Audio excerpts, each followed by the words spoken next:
ಆತ್ಮೀಯ H16 news ವೀಕ್ಷಕರೇ, ನಾನು ನಿಮ್ಮವ MI ಅಥವಾ ಮಲ್ಲಪ್ಪ ಜೋತವರು.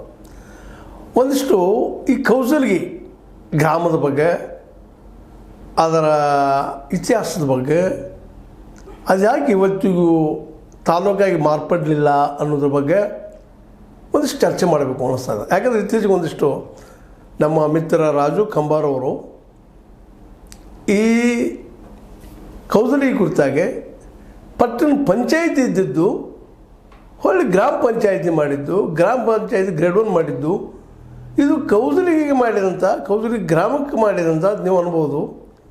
ಕೌಸಲ್ಗಿಯ ಏಳ್ಗೆಗೆ ಪಟ್ಟಣ ಪಂಚಾಯಿತಿ ಆಗಿತ್ತಪ್ಪ ಅಂತಂದ್ರೆ ಇವತ್ತು ತಾಲೂಕು ಮಾಡಿರಿ ಅಂತ ಕೇಳಲಿಕ್ಕೆ ಅನುಕೂಲ ಆಗ್ತಾಯಿತ್ತು. ಹೆಚ್ಚು ಕಡಿಮೆ 18,000 ಜನಸಂಖ್ಯೆಯನ್ನು ಹೊಂದಿರುವಂಥ ಈ ಕೌಸಲ್ಗಿ ಇವತ್ತು ಪಂಚಾಯಿತಿ ಗ್ರೇಡ್ 1 ಸ್ಥಿತಿಗೆ ಇಳಿದಿದ್ದಕ್ಕಾಗಿ ಅವರು ಒಂದಿಷ್ಟು ಕಳವಳವನ್ನು ವ್ಯಕ್ತಪಡಿಸಿ ಲೇಖ ಮಾಡಿದ್ದೀನಿ ನೋಡಿ. ನನಗೆ ಅನ್ನಿಸ್ತದ ಇಲ್ಲಿ ಏನು ಎಡವಟ್ಟಾಗ್ಯದ ಅಂತೇಳಿ. ಯಾಕಂದ್ರೆ ಗೋಕಾಕ್ ಜಿಲ್ಲೆ ಆಗಬೇಕಾಯ್ತು ಅಂದು 3 ಆಯೋಗಗಳು ಶಿಫಾರಸು ಮಾಡಿದ್ದು, ಆದರೂ ಇವತ್ತಿನವರೆಗೆ ಆಗ್ತಾಯಿಲ್ಲ. ಅದಕ್ಕೆ ಅನೇಕ ಕಾರಣಗಳು ಇರ್ಬೋದು. ಅದೇ ಕಾಲಕ್ಕೆ ನಮ್ಮ ರಾಜಕೀಯ ಜನರ ಇಚ್ಛಾಶಕ್ತಿನೂ ಇಲ್ಲ ಅಂತ ಹೇಳಬೇಕಾಗ್ತದೆ. ಇವತ್ತು ಬೇರೆ ಹಾದಿಲ್ಲ ಅದಕ್ಕೆ.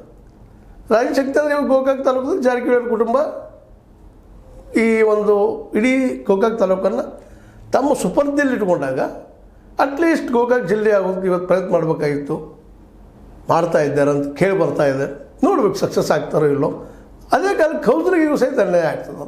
ನಿರಂತರವಾಗಿ ಕೌಸಲ್ಗಿ ಭಾಗದಲ್ಲೇ ಅಂದ್ರೆ ನಮ್ಮ ಅರಭಾವಿ ಭಾಗದಲ್ಲೇ ನಮ್ಮ ಬಾಲಚಂದ್ರ ಜಾರಕಿಹೊಳಿ ಅವರು ಆಯ್ಕೆ ಆಗ್ತಾ ಬಂದಿದ್ದಾರೆ ಇವತ್ತಿನವರೆಗೂ. ಕೌಸಲ್ಗಿ ಅಂತೂ ಒನ್ ಸೈಡೆಡ್.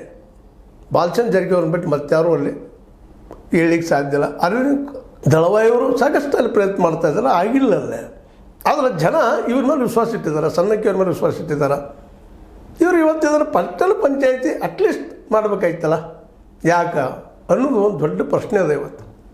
ಯಾಕಂತಂದ್ರೆ ಈಗಾಗಲೇ ನಮ್ಮ ಬಾಲಚಂದ್ರವರು ನಾಗನೂರನ್ನು, ಕಲ್ಲೋಡಿಯನ್ನು, ಅರಭಾವಿಯನ್ನು ಪಟ್ಟಣ ಪಂಚಾಯತಿಗೆ ಏರಿಸಿದ್ದಾರೆ. ಅದು ಅವ್ರ ಸಾಹಸ ಮೆಚ್ಚಲೇಬೇಕಾದಂಥದ್ದು. ಜೊತೆಗೆ ಮೂಡಲಿಗೆ ತಾಲೂಕು ಆಗಿತ್ತು. ಆದರೆ ಕೌಸಲ್ಗಿ ಏನು ಅನ್ಯಾಯ ಮಾಡೋದಂತ ನಂಗೆ ತಿಳಿತಾ ಇಲ್ಲ. ಆ ದಿಶೆಯಲ್ಲೇ ಇವತ್ತೊಂದಿಷ್ಟು ಚರ್ಚೆ ಆಗಲೇಬೇಕಾದಂಥ ವಿಷಯ ಆಗಿದೆ. ಯಾಕಂದರೆ ಕೌಸಲ್ಗಿ ಇತಿಹಾಸದಲ್ಲೇ 50 ವರ್ಷಗಳಿಂದ ತಾಲೂಕು ಆಗಬೇಕು ಅಂತ ಹೆಸರು ಮಾಡ್ಕೊಂಡು ಬಂದಂಥದ್ದು. ಅದರಲ್ಲೂ ಕೌಸಲ್ಗಿ ಲಿಂಗಮ್ಮನ ಹೆಸರಿನಿಂದಾಗಿ, ಲಿಂಗಮ್ಮನವ್ರ ಹೆಸರಿನಿಂದಾಗಿ ಇನ್ನೂ ಪ್ರಸಿದ್ಧಿ ಪಡೆದಂಥ ಪಟ್ಟಣ. ವ್ಯಾಪಾರಕ್ಕೂ ಸಹಿತಲ್ಲೇ ಸಾಕಷ್ಟಲ್ಲಿ ವಾರದ ಸಂತೆ ಆಗುವಂತಾಗಿ ಅಂಥದ್ದಾಗಿರ್ಬೋದು, ಅಲ್ಲಿ ದವಾಖಾನೆಗಳಾಗಿರ್ಬೋದು, ಸ್ಕೂಲ್ ಕಾಲೇಜ್ಗಳಾಗಿರ್ಬೋದು, ಎಲ್ಲನೂ ಡೆವಲಪ್ಮೆಂಟ್ ಆಗ್ತಾನೆ ಇದೆ ಕಾಲಕ್ಕೆ ತಕ್ಕಾಗಿ. ಅಟ್ಲೀಸ್ಟ್ ತಾಲೂಕಂತೂ ಆಗಲಿಲ್ಲ, ಈ ಸಮೀಪದಲ್ಲಿ ಆಗ್ತದೆ ಗ್ಯಾರಂಟಿ ಇಲ್ಲ. ಯಾಕಂದರೆ ಪಟ್ಟಣ ಪಂಚಾಯತಿನ ಆಗ್ತಾಯಿಲ್ಲ. ಅದು ಯಾಕೆ ಅದರಲ್ಲೊಂದು ಯಾಕೆ ಇಲ್ಲಿವರೆಗೆ ನಮ್ಮ ಬಾಲಚಂದ್ರ ಜಾರಕಿಹೊಳಿ ಅವರು ಪಟ್ಟಣ ಪಂಚಾಯತಿಗೆ ಏರಿಸಲಿಲ್ಲ ಅನ್ನೋದು. ಯಾಕಂದ್ರೆ ಅಲ್ಲಿ ಜನರ ಪಾಪ ಆಸೆ, ಭಾಳ ವರ್ಷದ ಆಸೆ, ತಾಲೂಕು ಆಗಬೇಕು ಅಂತೇಳಿ ಅಟ್ಲೀಸ್ಟ್ ಒಂದಿಷ್ಟು. ಯಾಕೆಂದ್ರೆ ಈಗಾಗಲೇ ಇನ್ನೊಂದು ಇತಿಹಾಸದ ಪುಟ ತೆಗೆದು ನೋಡಿದಾಗ ಜಮಖಂಡಿ ಭಾಳ ದೊಡ್ಡ ಊರು, ಭಾಳ ಐತಿಹಾಸಿಕ ಪ್ರಸಿದ್ಧವಾದದ್ದು. ಸಾಂಗ್ಲಿ ಸಂಸ್ಥಾನಿಕರ ಪಟವರ್ಧನರ ಆಡಳಿತದಲ್ಲಿ ಇದ್ದಂಥದ್ದು. ಜಿಲ್ಲೆ ಆಗಬೇಕಾಗಿತ್ತು. ಹೀಗಾಗಿ ಬಿಜಾಪುರ ಜಿಲ್ಲೆ ಆಗಿಬಿಡ್ತು, ವಿಜಯಪುರ ಜಿಲ್ಲೆ ಆಗಿ ಹೋಗಿಬಿಡ್ತು. ಪಾಪ ಆ ಸಂದರ್ಭದಲ್ಲಿ ಅನ್ಯಾಯ ಆಯಿತು ಜಮಖಂಡಿಗೆ. ನಂತರದಲ್ಲಿ ಬಾಗಲಕೋಟೆಯಿಂದ ಅನ್ಯಾಯ ಆಯಿತು. ಬಾಗಲಕೋಟೆ ಜಿಲ್ಲೆ ಮಾಡುವಂಥದ್ದು ಎರಡು ಭಾಗ ಆಗ್ಯದ. ಬಾಗಲಕೋಟೆ ಮತ್ತು ಬಿಜಾಪುರ ಅದಕ್ಕೆ ಮಾಡೋಣ ಅಂತೇಳಿ ಆ ನೆಲೆಯಲ್ಲಿ AC ನೆಲಗಟ್ಟಿನಲ್ಲೇ ಮತ್ತು ಡೆವಲಪ್ಮೆಂಟ್ ನೆಲಗಟ್ಟಿನಲ್ಲೇ ಆಗಿ ಹೋಗ್ಬಿಡ್ತು. ಆ ಜಮಖಂಡಿ ತಾಲೂಕಾಗಿ ಉಳಿದ್ಬಿಡ್ತು. ಇವತ್ತು ಗೋಕಾಕದ್ದು ಅದೇ ಪರಿಸ್ಥಿತಿ, ತಾಲೂಕಾಗಿ ಉಳಿದ. ಇಲ್ಲಿ ಒಳ್ಳೆಯ ರಾಜಕೀಯ ಶಕ್ತಿ ಇದ್ದಂಥ ಸದೃಢ ರಾಜಕಾರಣಿಗಳಿದ್ದರೂ ಸಹ ಇವತ್ತು ದಿವಸ ಜಿಲ್ಲಾ ಆಗ್ತಾಯಿಲ್ಲ. ಅದೇ ಕಾಲ ಕೌಸಲ್ಗಿ ಸಹಿತ ಪರಿಸ್ಥಿತಿ ಅದಾಗಿದೆ. ಒಂದು ಪಟ್ಟಣ ಪಂಚಾಯತಿಗೆ ಇರಿಸಲುವಾಗಿ ಅಲ್ಲಿ ಒದ್ದಾಟ ಜನರಿಗೆ ಅಲ್ಲಿಯ ಭಾಳಷ್ಟು ಒಂದಿಷ್ಟು ಕೇಳಿ ಬಂದಂಥ ಸುದ್ದಿಗಳು ಏನಪ್ಪ ಅಂತಂದ್ರೆ, ನಾವು ನಾಳೆ ಪಟ್ಟಣ ಪಂಚಾಯತಿ ಆದರೆ ZP ಮೆಂಬರ್ ಆಗೋದು ಅಥವಾ ತಾಲೂಕು ಪಂಚಾಯತ್ ಮೆಂಬರ್ ಆಗೋದು ತಪ್ತದೆ ಅನ್ನುವಂಥ ಕೆಲವೊಂದು ಸಣ್ಣ ಮನುಷ್ಯನ ಜನರು ಅಲ್ಲಿದ್ದಾರೆ ಅಂತೇಳಿ ಒಂದಿಷ್ಟು ಕೇಳಿ ಬಂದದ್ದು. ಅದು ಸತ್ಯ ಸುಳ್ಳು ಅದು ಅಲ್ಲಿ ರಾಜಕೀಯ ಮಾಡೋರಿಗೆ ಗೊತ್ತಿದ್ದಂಥ ವಿಷಯ. ಆದರೆ ಈಗ ನಿಶ್ಚಿತವಾಗಿ ಅದನ್ನು ಪಟ್ಟಣ ಪಂಚಾಯತಿಯನ್ನಾದರೂ ಮಾಡಿದರೆ ಯೋಗ್ಯ ಅಲ್ಲ ಅನ್ನುವಂಥದ್ದು. ಯಾಕಂದರೆ ಜನಸಂಖ್ಯೆ ಹೆಚ್ಚಾದಾಗ ಚೇಂಜಸ್ ಆಗಬೇಕು. ಮತ್ತು ಅದು ಪಟ್ಟಣ ಪಂಚಾಯತಿ ಆದಾಗ ಅದು ನಾಳೆ ಹೌದಪ್ಪ ಇದನ್ನು ನಾವು ತಾಲೂಕು ಮಾಡ್ಬೋದು ಅನ್ನುವಂಥದ್ದು ಕೌಂಟ್ ಆಗ್ತದೆ. ಒಂದಕ್ಕೊಂದು ಲಿಂಕ್ಸ್ ಇದ್ದಾವಲ್ಲ. ಮತ್ತು ಜೊತೆಗೆ ಪುರಸಭೆನೂ ಮಾಡಲಿಕ್ಕೆ ಸಾಧ್ಯ ಇದೆ. ಅವರು ಒಂದು ಈಗಾಗಲೇ ಸಲಹೆ ಕೊಟ್ಟಿದ್ದಾರೆ ಆ ದಿಶೆಯಲ್ಲೇ.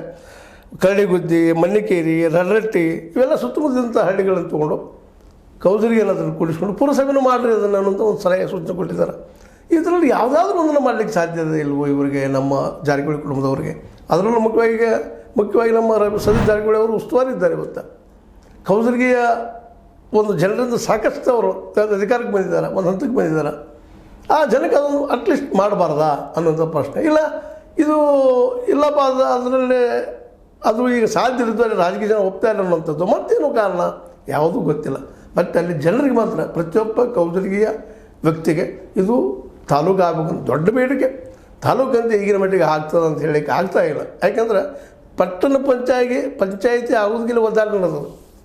ಇಲ್ಲಿ ನೋಡಿ, ಈಗಾಗಲೇ ಹೇಳ್ದಂಗೆ ನಿಮಗೆ ನಾಗನೂರು, ಕಲ್ಲೋಡಿ, ಅರಬಾವಿ ಅನ್ನುವಂಥ, ಅದೇ ಕಾಲಕ್ಕೆ ನಮ್ಮ ಬೆಳಗಾವಿ ಸಮೀಪಿದಂತ ನಿಮಗೆ ಗೊತ್ತದು, ನಮ್ಮ ಲಕ್ಷ್ಮೀಬಾಯಿ ಹೆಬ್ಬಾಳ್ಕರ್ ಅವರು ಸಹಿತ ಈ ಹಿರೇಬಾಗೇವಾಡಿ, ಹೆಂಡಲಗ ಮತ್ತು ಬೆನಕನಹಳ್ಳಿ ಗ್ರಾಮ ಪಂಚಾಯತಿಗಳನ್ನು, ಹಿರೇಬಾಗೇವಾಡಿ ತಾಲೂಕಿನ ಹೆಂಡಲಗ ಮತ್ತು ಬೆನಕನಹಳ್ಳಿ ಗ್ರಾಮಗಳ ಪಟ್ಟಣ ಪಂಚಾಯತಿಗೆ ಏರಿಸಿದರು. ಹಾಗೆ ಒಂದಿಷ್ಟು ಮಾಡಿದ್ರೆ ನಮ್ಮ ಬಾಲಚಂದ್ರ ಅವರು ಮತ್ತು ಜೊತೆಗೆ ಅವರ ಸಹೋದರರಾದಂಥ ಸತೀಶ್ ಜಾರಕಿಹೊಳಿ ಅವರು ಕೂಡ ಮಾಡಿದ್ರೆ ಅದು ಪಾಪ ಕೌಸಲಗಿ ಜನ ಖುಷಿ ಪಡ್ತಾಯಿದ್ರು ಇವತ್ತು ಅಂತೇಳಿ ಅನ್ನೋದಷ್ಟು ಸ್ಪಷ್ಟವಾಗಿ ಕಂಡು ಬರ್ತಾಯಿದೆ. ಇಲ್ಲಿ ಇನ್ನೊಂದು ಮಾತನ್ನು ಸ್ಪಷ್ಟವಾಗಿ ಹೇಳುವಂಥದ್ದು ಏನಪ್ಪ ಅಂತಂದ್ರೆ, ಎಲ್ಲ ದೃಷ್ಟಿಯಿಂದಲೂ ಪಟ್ಟಣ ಪಂಚಾಯಿತಿ ಆಗೋದಕ್ಕೆ ಕೌಸಲಗಿ ಯೋಗ್ಯ ಇದ್ದಂಥದ್ದು, ಅಲ್ಲಿ ಜನರಿಗೆ ಬೇಕಾದಂಥದ್ದು.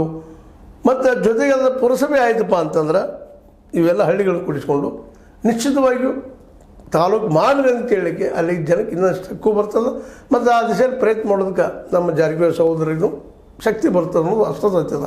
ಅಂದರೆ ಈ ಸಂದರ್ಭದಲ್ಲೇ ಕೌಸಲಗಿ ಜನರ ಒಕ್ಕೊರಲಿನ ಅಭಿಪ್ರಾಯ ಇವತ್ತು ಮನಸ್ಸು ಮಾಡಿದರೆ ಬಾಲಚಂದ್ರ ಜಾರಕಿಹೊಳಿ ಅವರು ಮತ್ತು ಅದೇ ಕಾಲ ಸತೀಶ್ ಅವರು ನಿಶ್ಚಿತವಾಗಿಯೂ ಈ ಕೌಸಲಗಿಯನ್ನು ಪಟ್ಟಣ ಪಂಚಾಯಿತಿ ಮಾಡಬಲ್ಲರು ಅಂತ ಶಕ್ತಿ ಅವ್ರಿಗೆ ಅದ ಅನ್ನುವಂಥದ್ದು ಅಲ್ಲಿಯ ಪ್ರತಿಯೊಬ್ಬ ಮತದಾರನ ಅಭಿಪ್ರಾಯ, ಜನರ ಅಭಿಪ್ರಾಯ. ಈ ದಿಶೆಯಲ್ಲಿ ನಮ್ಮ ಸಹೋದರರು ಅಂದರೆ ಬಾಲಚಂದ್ರ ಜಾರಕಿಹೊಳಿ ಅವರು ಮತ್ತು ನಮ್ಮ ಸತೀಶ್ ಜಾರಕಿಹೊಳಿ ಅವರು ಕೌಸಲಗಿಗೆ ಒಂದು ಪಟ್ಟಣ ಪಂಚಾಯಿತಿಯನ್ನಾದರೂ ಮಾಡಿದರೆ ಸ್ವಲ್ಪ ಅಲ್ಲಿ ಜನ ನಿಟ್ಟುಸಿರು ಬಿಡುವಂಥದ್ದು ಆಗ್ಬೋದು ಅಂತೇಳಿ. ಯಾಕಂದರೆ ಕಾಲಕ್ಕೆ ತಕ್ಕಂಗೆ ಬೆಳೀಲೇಬೇಕು, ದೊಡ್ಡದಾಗಲೇಬೇಕು. ತಾಲೂಕಾ ಪಂಚಾಯಿತಿ ಅಥವಾ ಜಿಲ್ಲಾ ಪಂಚಾಯಿತಿ ಅಲ್ಲಿಯ ಸ್ಥಾನಕ್ಕಾಗಿ ಚಿಕ್ಕಾಡೋಕ್ಕಿಂತಲೂ ಅದು ಪಟ್ಟಣ ಪಂಚಾಯಿತಿ ಆಯಿತು, ನಾಳೆ ಅದು ಪುರಸಭೆ ಆಯಿತು, ನಾಡದ್ದು ತಾಲೂಕು ಆಯಿತು ಅಂದರೆ ಅಲ್ಲಿ ಜನರಿಗೆ ಇನ್ನಷ್ಟು ಅನುಕೂಲಗಳು ಹೆಚ್ಚಾಗ್ತಾವೆ, ಡೆವಲಪ್ಮೆಂಟ್ಗಳು ಹೆಚ್ಚಾಗ್ತಾವೆ ಅನ್ನೋದು ಸಹಜವಾಗಿ ಎಲ್ಲರಿಗೂ ಗೊತ್ತಿರುವಂಥ ವಿಷಯ. ಈ ದಿಶೆಯಲ್ಲೇ ಕೌಸಲಗಿಯನ್ನು ತಾಲೂಕನ್ನಾಗಿ ಮಾಡೋದಾಗಲಿ ಅಥವಾ ಪಟ್ಟಣ ಪಂಚಾಯಿತಿಯನ್ನಾಗಿ ಮಾಡೋದ್ರಲ್ಲಾಗಲಿ, ಅದೇ ಕಾಲಕ್ಕೆ ಗೋಕಾಕನ್ನು ಜಿಲ್ಲೆಯನ್ನಾಗಿ ಮಾಡೋದ್ರಲ್ಲಾಗಲಿ ಇದರಿಂದ ಜಾರಕಿಹೊಳಿ ಸಹೋದರರಿಗೆ ಇದು ಇನ್ನೂ ಹೆಚ್ಚಿನ ರಾಜಕೀಯ ಲಾಭವೂ ಅದ. ಯಾಕಂದರೆ ಗೋಕಾಕ್ ಒಂದು ಜಿಲ್ಲೆ ಆಯ್ತು ಅಂದ್ರೆ ಇನ್ನೊಂದು ಜಿಲ್ಲೆ ಅವ್ರ ಕಬ್ಜೆಯಲ್ಲಿ ಉಳಿಯುವಂಥದ್ದು ಬರ್ತದೆ.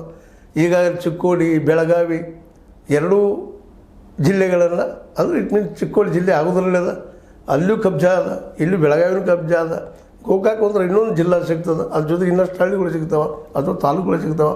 ಎಲ್ಲ ದಿಶೆಯಲ್ಲಿ ರಾಜಕೀಯವಾಗಿಯೂ ಲಾಭದ ವಿಷಯ ಅದ.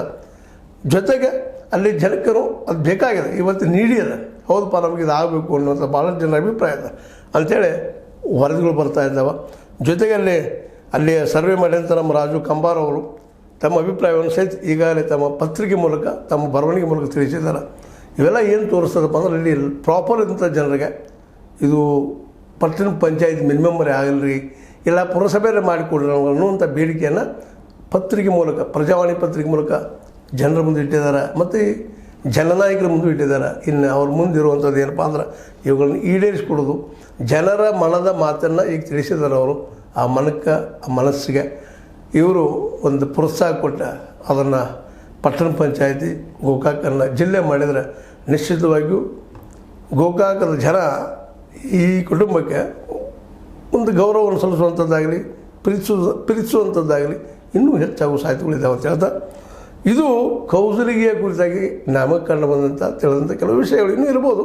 ಈ ದಿಸೆಯಲ್ಲಿ ಇಬ್ಬರು ಸಹೋದರರು ಏನು ಮಾಡ್ತಾರೆ ನೋಡೋಣ ಅಂತ ಹೇಳ್ತಾ, ಇದು ನಿಮ್ಗೆ ನಾ ಹೇಳಿದಂಥ ವಿಷಯ ಸತ್ಯ ಇರ್ಬೋದು, ಸತ್ಯಕ್ಕೆ ಸಮೀಪ ಇರ್ಬೋದು, ಬಹಳ ಸುಳ್ಳು ಅನ್ನಿಸ್ಬೋದು, ಯಾರಿಗೂ ಗೊತ್ತು. ಆದ್ರೆ ನಮ್ಗೆ ಕಂಡಂಥ ಕೇಳಿದಂಥ ವಿಷಯಗಳ ನೆರಗಟ್ಟಿನಲ್ಲೇ ಕೆಲವೊಂದು ಮಾತುಗಳು ತಮ್ಮೊಂದಿಗೆ ಹಂಚ್ಕೊಂಡಿದ್ದೀನಿ. ಕೌಸಲಗಿ ಪಟ್ಟಣ ಪಂಚಾಯಿತಿ ಅಥವಾ ಪುರಸಭೆ ಆಗುವುದು ಯಾವಾಗ, ಗೋಕಾಕ್ ಜಿಲ್ಲೆ ಆಗುವುದು ಯಾವಾಗ ಅನ್ನೋದು ಉತ್ತರವನ್ನು ಇಲ್ಲಿಯ ಪ್ರಬಲ ರಾಜಕಾರಣಿಗಳು ಹೇಳಬೇಕಂತ ಹೇಳ್ತಾ, ಇದು ಲೈಕ್ ಮಾಡಿ, ಶೇರ್ ಮಾಡಿ, ಕಾಮೆಂಟ್ ಮಾಡಿ, ಜೊತೆಗೆ ಸಬ್ಸ್ಕ್ರೈಬ್ ನಿಲ್ಲಿಸ್ಕೋಬೇಡ್ರಿ. ಎಚ್ 16 ನ್ಯೂಸ್ ಅರ್ಥಾತ್ ಎಚ್ 16 ಇದು ಸತ್ಯದ ಕೈಗಳಲ್ಲಿ ವಂದನೆಗಳು.